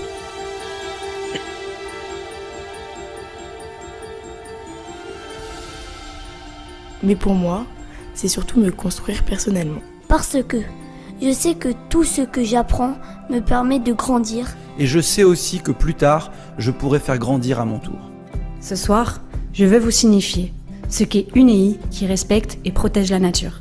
Visiter le terroir de France, être en exploration, développer son sens de l'orientation, vivre en pleine nature, protéger son environnement.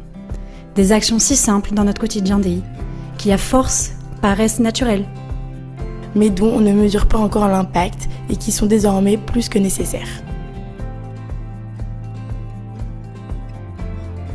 Ce soir, je veux prouver que se tourner vers l'Est a encore du sens. Au-delà d'un simple point cardinal, l'histoire de ma famille représente à mes yeux toute l'histoire du judaïsme. Si à chaque fête, on espère se retrouver à Jérusalem l'année prochaine, je veux signifier que ma pratique n'a jamais eu autant de sens que quand on me l'a expliqué, mais surtout quand je l'ai comprise. Ce soir, je veux montrer à mon GL que j'ai compris la notion de responsabilité. Je sais qu'il y a beaucoup de choses à faire, qu'on soit bateau et clé, qu'on devienne Zadek ou Pif. Je veux que mon GL soit fier de moi, parce que moi, je suis fière d'être l'un des leurs.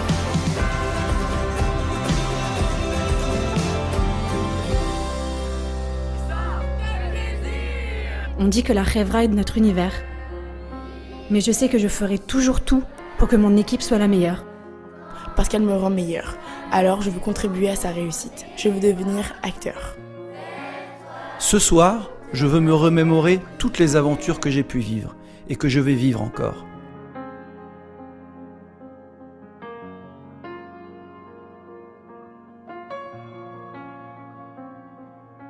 Quand on dit que le monde est petit, on ne s'en rend pas vraiment compte au début. Mais je sais que mes amis des autres groupes locaux, je les retrouverai quoi qu'il arrive.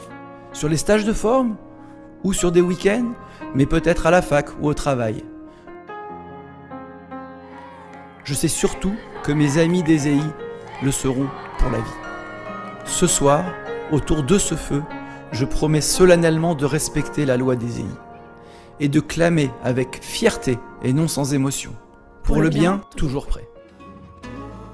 Je suis actif et de bonne humeur. Je découvre la vie et l'histoire du peuple juif et d'Israël. Je mets le meilleur de moi-même au service de l'autre. Je découvre et protège la nature. Je participe à l'aventure de ma Chevra. L'EI construit son identité et développe ses qualités morales et physiques. L'EI respecte son prochain et apprend à le comprendre. L'EI développe ses compétences et les met au service des autres. L'EI s'implique dans la vie de son groupe, de sa communauté et de sa cité en assumant sa part de responsabilité. L'EI découvre et transmet le judaïsme, l'histoire et les réalités du peuple juif en diaspora et en Israël. L'EI découvre et protège le monde qui l'entoure en apprenant à vivre en harmonie avec la nature.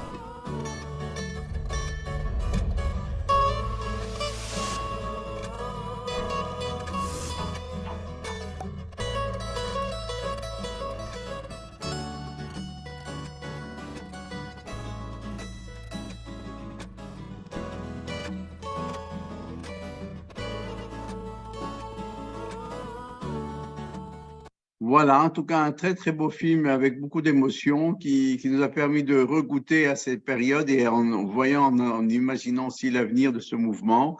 Je voudrais donner tout de suite la parole à Michel Nakache, qui est le président des anciens EI qui vivent en Israël. Voilà, Michel, je te vois à l'écran. Nous t'écoutons pour ton message avec plaisir.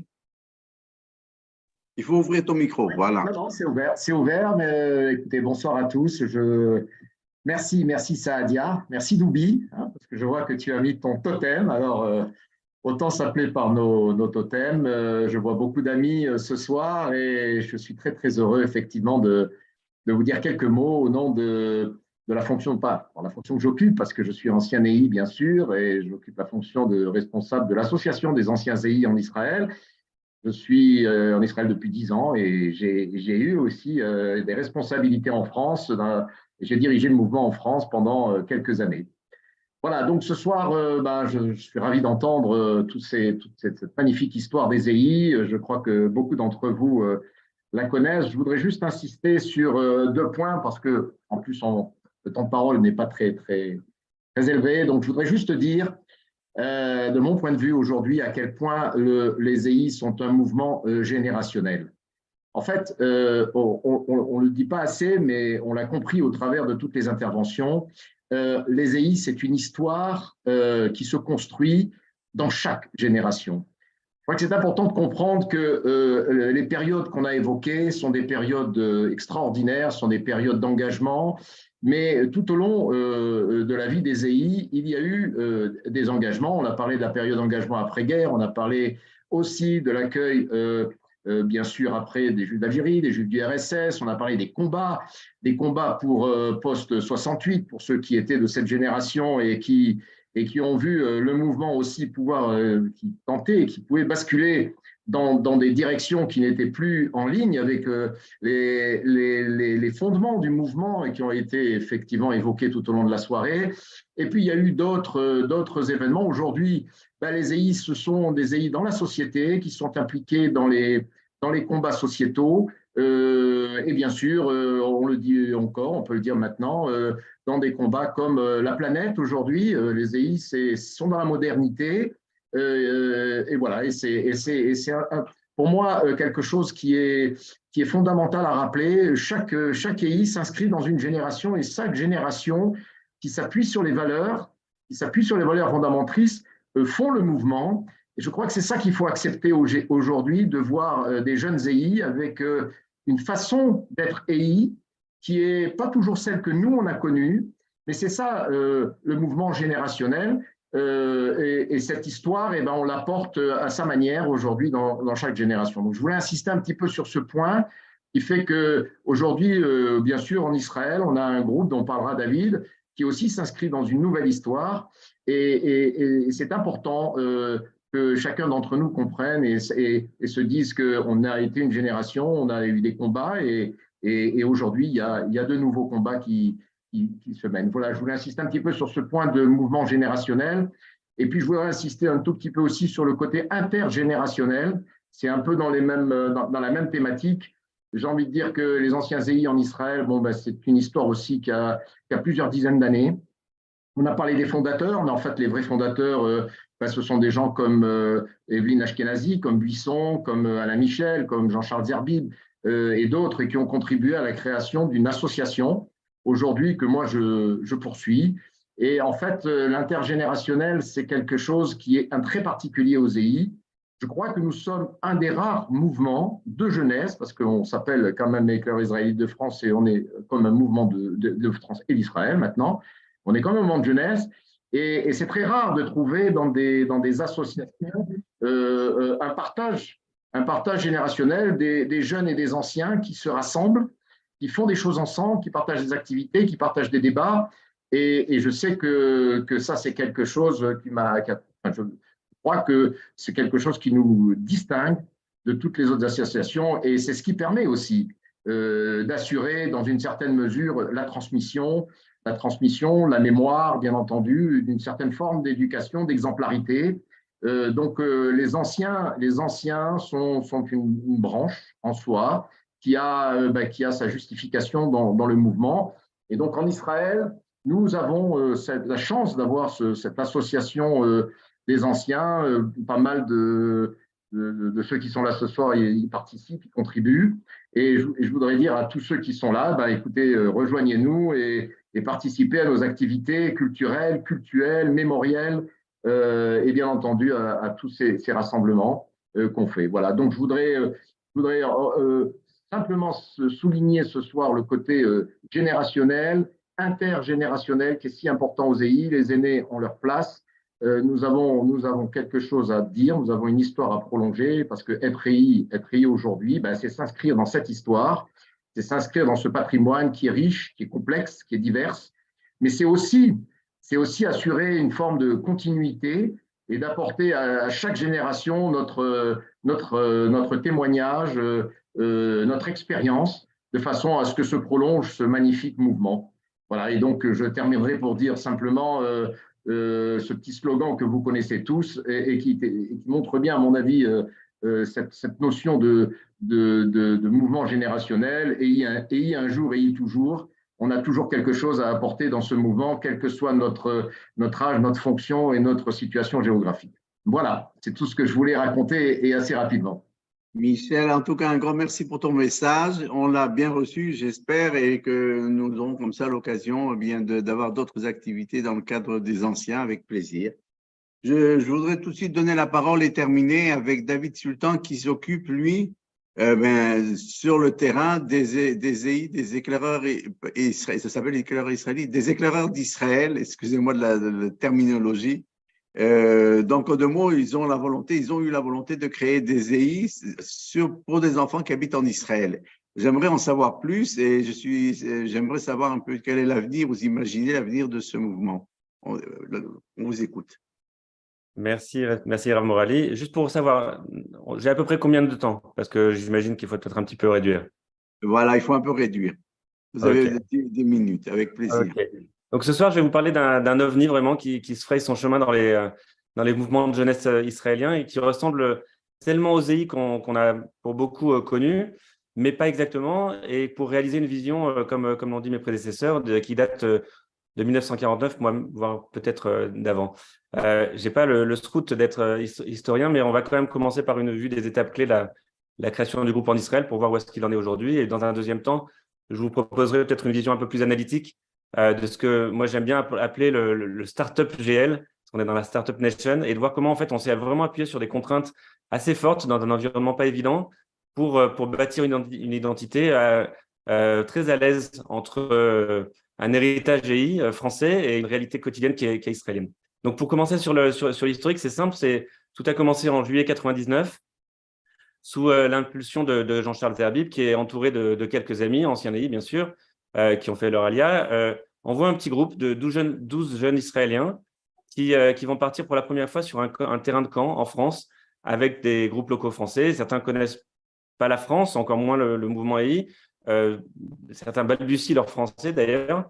Vous imaginez les parents, qui je vous rappelle tous sont des mères juives et des pères juifs.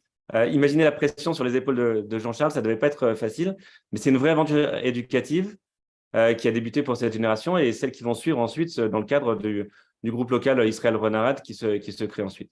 Et l'histoire effectivement se répète, puisque chaque année, des jeunes partent sur les camps jusqu'au 90e, il y a 10 ans, où ce sont quasiment 150 enfants qui se rendent pour 3 semaines d'aventure authentiquement EI en France et qui finissent ensuite dans le Médoc, comme vous le savez. L'année d'après, en 2014, une grande nouveauté, puisqu'il y a eu un premier camp en Israël qui a regroupé à la fois des Israéliens et des groupes locaux français. Et il faut se dire que ces années 2013, 2014, 2015, c'est vraiment une période de bascule dans la vie du groupe local, puisque on est parti d'un groupe d'enfants qui étaient nés en Israël, qui étaient essentiellement israéliens, qui partaient en France, à un groupe local qui organise cette fois-ci un camp en Israël, je dirais un camp presque EI, parce que nécessairement il y aura des différences. Et donc le groupe local qui jusqu'à maintenant avait un tropisme vers la France commence sérieusement à se pencher, à regarder beaucoup plus du côté d'Israël. Par ailleurs, comme vous le savez, 2014, cette période a été marquée par une forte période d'alia française, qui d'ailleurs se poursuivra encore jusqu'en 2017-2018, qui apportera de nombreuses nouvelles recrues au groupe local. C'est important parce que ce sont des renforts de BAT, des clés, de ZEDEC, même certains animateurs, qui en réalité connaissent mieux la vraie vie EI que ceux qui l'ont vécu en Israël, mieux que certains de leurs animateurs qui sont censés les encadrer. Et donc, en plus, ils ont gardé un contact assez fort avec leurs anciens groupes locaux et regardent parfois les militants du groupe local Renarad comme une sorte de pis-aller, quoi. C'est-à-dire qu'ils ont tellement mort de faim de l'expérience EI qu'en France, ils daignent bien aller au groupe local Renarad, même si on sait tous qu'au début, ce n'est pas tout à fait ça. Et on verra un petit peu plus tard pourquoi d'ailleurs. Donc finalement, le groupe local qui était essentiellement composé de jeunes Sabras s'enrichit de jeunes Français qui ont une éducation assez différente, donc il y a un vrai choc culturel, mais en même temps, il y a un vrai travail de clita, d'intégration qui s'opère. Ça permet à certains de devenir un peu plus israéliens, à d'autres de devenir un peu plus EI. Bref, tout le monde y gagne.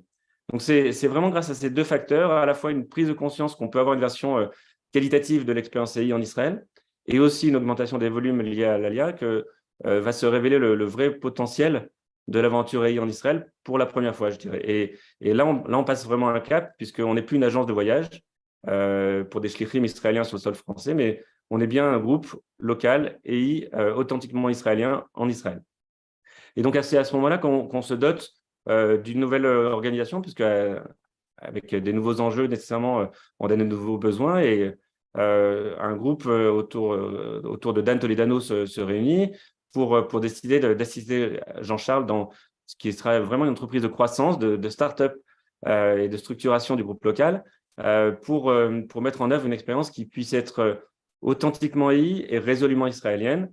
Je dirais une dernière chose aussi sur le terme d'historique, c'est que 2019 à 2021-22, il y a eu le Corona, qui a été une période de départ assez compliquée pour nous, mais en définitive qui a généré énormément de solidarité dans le mouvement, qui a permis à certains de se dire que, OK, même s'ils n'ont pas pu aller en France pour leur camp comme ils le faisaient d'habitude, ils ont pu aller faire de belles choses sur les camps en Israël. Donc, on y a gagné en crédibilité et en richesse d'expérience. Donc aujourd'hui, en quelques chiffres, le groupe local en Israël, c'est presque 250 enfants. On a même la fierté d'avoir un petit enfant du rabbin Henri Chili. On a à peu près moitié de Sabra et moitié d'enfants nés en France qui ont fait leur alia dans les 10 dernières années. On a 60% d'enfants qui sont également membres d'autres mouvements de jeunesse israéliens. Et chose intéressante, on a à peu près un tiers dont les parents ne sont pas aux EI. On a à peu près 40 animateurs, un commissaire général, 3 rakazot qui sont des permanents payés, des locaux à Jérusalem, Tel Aviv, Ranana, des activités mensuelles dans chacune des villes, et on organise essentiellement donc des mini-camps à Sukkot, Pessah, des camps d'été en Israël, des stages de formation, et on est aujourd'hui, depuis 5 ans maintenant, on est une association israélienne juridiquement indépendante de celle des EI. Et comme vous l'avez entendu de la bouche de Karen, la dernière activité en date qu'on a réalisée avec l'équipe de Mickey Nakash, c'est effectivement Sommet Méa, qui a réuni 1300 personnes et qui a montré surtout que le groupe local est très actif et qu'il a une identité propre israélienne. Maintenant, si on regarde un petit peu de façon analytique ce qu'on a fait et comment est-ce qu'on l'a fait, quelles sont les spécificités du groupe local, c'est bien entendu, on l'a dit déjà depuis le début, c'est que le groupe local se caractérise avant tout par son ouverture et par sa capacité à transcender les différences de la société israélienne, et vous le savez tous, il y en a beaucoup. On a besoin aujourd'hui d'avoir un mouvement fédérateur, et je crois que le groupe local en est un, quelle que soit l'orientation religieuse, politique, la localisation. Et là-dessus, on se distingue très fortement des mouvements de jeunesse israéliens qui sont souvent caractérisés soit politiquement, soit socialement, ou bien entendu religieusement. Donc ça, c'est une vraie richesse qu'on a aujourd'hui de puiser dans les valeurs établies par le mouvement des EI, bien entendu avec le million commun, et on l'enrichit des spécificités de la société et de la vie en Israël. La deuxième chose qui nous caractérise, c'est bien entendu l'accueil et l'intégration des Olim Hadashim. On en a un petit peu parlé tout à l'heure, connus, qui leur permet de s'exprimer avec même parfois un hébreu hésitant, mais c'est pas grave, c'est pas comme à l'école où on est regardé comme des petits jeunes français qui parlent très très mal hébreu. Là, on est tous à peu près à égalité. Et petit à petit, en fait, ce qui est génial, c'est que les langues vraiment se mélangent. On a un hébreu qui naturellement devient une langue de communication commune, même s'il est hésitant, comme je le disais. Et c'est même encore mieux que ça, puisqu'il y a une nouvelle langue qui a été créée par nos jeunes, qui est le franc-hébreu. C'est assez magique d'entendre des phrases en hébreu, des phrases complètes en hébreu dans lesquelles se mélangent des mots en français. Le mot foulard est devenu un mot en hébreu dans leur langue, le mot rassemblo, et ils disent pas le GL, ils disent AGL et à rassemblo. Enfin, c'est assez génial.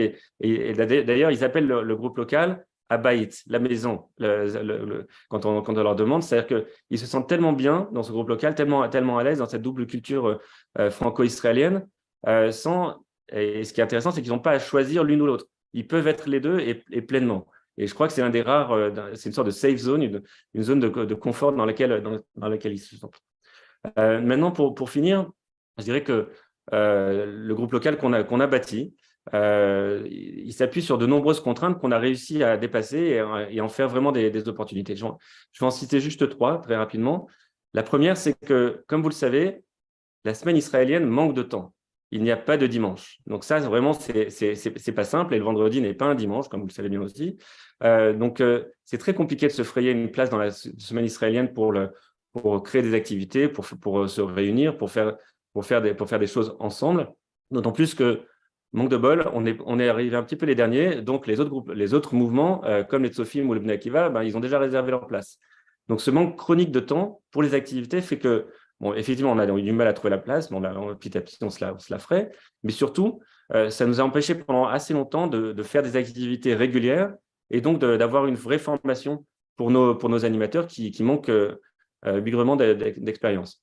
Et on a voulu faire des opérations de formation avec les Français, envoyer des jeunes animateurs en France. Ils ont été très bien reçus, mais à vrai dire, de notre côté, ça ne suffisait pas, parce qu'aujourd'hui, comment est-ce qu'on peut envoyer 40 animateurs en France? Et puis en plus, il y a des questions culturelles qui se posent et des questions de calendrier qui ne sont pas évidentes, puisque le stage de formation en France est à la période de Noël, et Hanouka ne tombe pas toujours à Noël, comme vous le savez. Donc c'est pour ça qu'on a choisi assez rapidement de se focaliser sur la qualité plutôt que la quantité. Donc on n'a pas cherché à augmenter nécessairement nos effectifs. On a aussi développé notre programme de formation à nous, d'ailleurs en collaboration avec les Tzofim. Et on a créé aussi un système avec des rakazim, des rakazotes, qui sont d'anciennes animateurs ou animatrices en l'occurrence, qui ont déjà fait l'armée et qui pilotent les activités opérationnelles, le contenu pédagogique de nos activités et même les relations avec les parents, ce qui en général est dévolu à des animateurs dans les groupes locaux en France. Donc ça, c'est une première chose, c'est comment est-ce qu'on approche cette question du temps qui est totalement différente dans la semaine et dans l'année israélienne. La deuxième, elle est évidente, c'est l'armée. C'est une contrainte forte, on ne peut vraiment rien y faire. C'est l'irruption de l'armée au beau milieu du parcours d'un animateur qui finalement n'animera que 2, voire 3 ans dans le meilleur des cas, alors que c'est vraiment le meilleur moment justement pour que ça porte ses fruits, pour que la formation porte ses fruits, qu'il soit un ou une bonne animateur. Et là, on souffre beaucoup, on ne savait vraiment pas comment gérer ça. Et c'est pour ça qu'on a mis en place le système de Rakazot, qui apporte beaucoup de seniorité au quotidien des animateurs. Et surtout, en fait, ça nous permet d'identifier l'expérience militaire, d'utiliser l'expérience militaire comme une opportunité d'avoir des anciens qui se sont engagés, qui ont travaillé dans des opérations de logistique, qui ont une expérience presque professionnelle et qui peuvent apporter ça. Et aujourd'hui, on a 3 casotes qui sont assez extraordinaires. De la même façon, pour les chefs de camp, on ne va pas utiliser des chefs de camp qui sont avant l'armée, puisqu'ils n'ont pas la maturité qui est nécessaire pour gérer tout un camp, et vous allez voir, c'est assez complexe.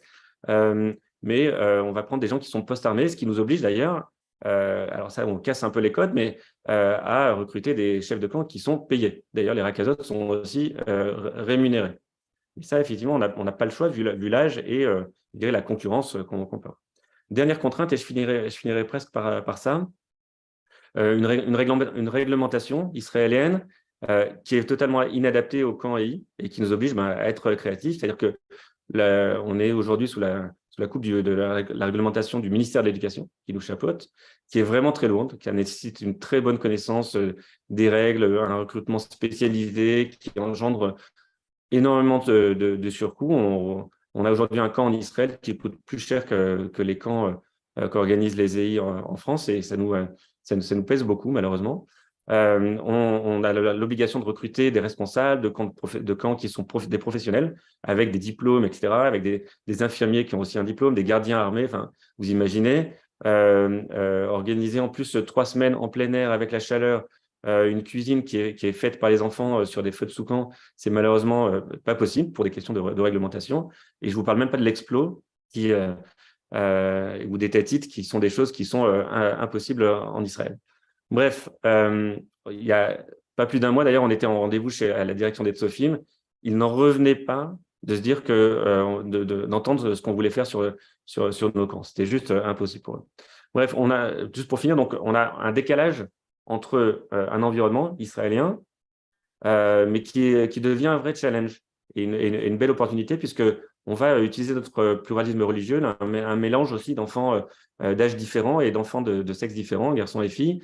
Et ça, c'est très rare, voire unique dans les mouvements de jeunesse israéliens. Et je crois que c'est ce qui nous renforce dans notre recherche d'une identité parfaitement à l'aise, biculturelle, à la fois authentiquement et totalement israélienne. Et cette identité combinée, elle est reflétée dans le logo là, que vous voyez là, où on a repris grâce à l'aide de Oko, le logo des EI. On y a ajouté le mot Israël en hébreu, et ça nous représente bien. Et conclurai juste en disant quelque chose que Karen nous a dit de nombreuses reprises et qui nous touche beaucoup et dont on est vraiment fiers. Et je ne peux être que d'accord avec elle, bien entendu, c'est que je crois qu'on est non seulement les héritiers, bien entendu, d'une vision avant-gardiste qu'avaient Robert et Denise Gamzon quand ils ont fait leur Alia, mais surtout, je crois qu'on est les premiers à avoir la chance d'arriver à vraiment le mettre en mouvement, à le réaliser et à faire en sorte que ça touche et ça impacte beaucoup d'enfants. Voilà. Merci à tous pour votre écoute ce soir.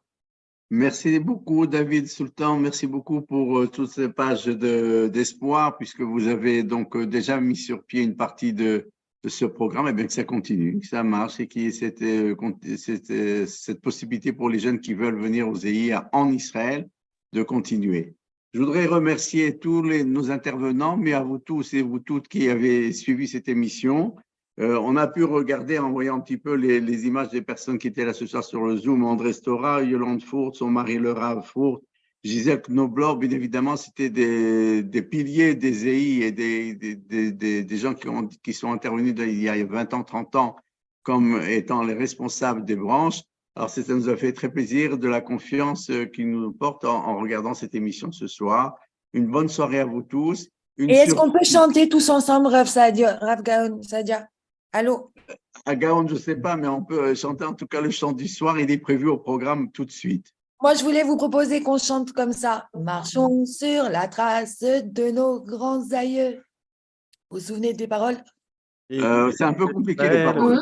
On va mettre le chant du soir dans quelques secondes. Soir, avec plaisir. Si on arrive avec le chant du soir, c'est impeccable. Toda Rabba Rav Morali, et peut-être que Shmuel il va nous passer. Il y a Yoela qui est une fidèle dans les émissions qu'on organise et qui nous a envoyé une photo du champ de feu, du camp de feu. Et voilà, qu'elle a retrouvé. Donc peut-être qu'on va voir l'image. Et on va tout de suite finir en chanson. Toda Rabba, merci beaucoup. Merci beaucoup à tous. À vous tous. Voilà, merci beaucoup. Kol Tov. Merci à tous.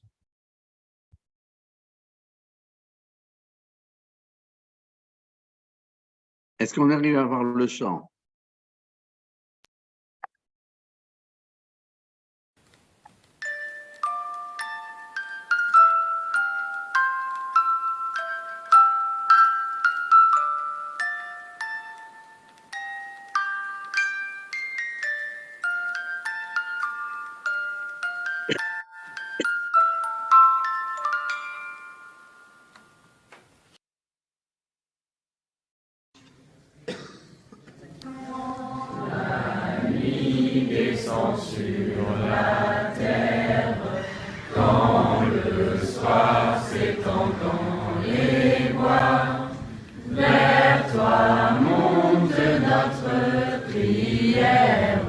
Seigneur, daigne entendre notre voix. Dans le camp tout baigné de silence, éclairé des derniers feux du jour, nous chantons vers le Dieu d'espérance, ce chant du soir qui a dicté notre amour. Seigneur qui voit le secret de notre âme, remplis nos cœurs de l'ardeur de ta foi, afin qu'unis dans une même flamme, nous courions devant toi. Sois béni, Seigneur, roi du monde, qui sur nous versa le sommeil. Donne-nous une paix profonde et garde-nous jusqu'à notre réveil. Quand demain reviendra la lumière, fais-nous revoir la clarté du ciel. Que cette nuit ne soit pas la dernière. J'espère en toi, protecteur d'Israël. Seigneur qui voit le secret de notre âme, remplis nos cœurs de l'ardeur de ta foi, afin qu'unis dans une même flamme, nous courions devant toi. Voilà, merci beaucoup à vous tous. Bonne soirée. À la prochaine.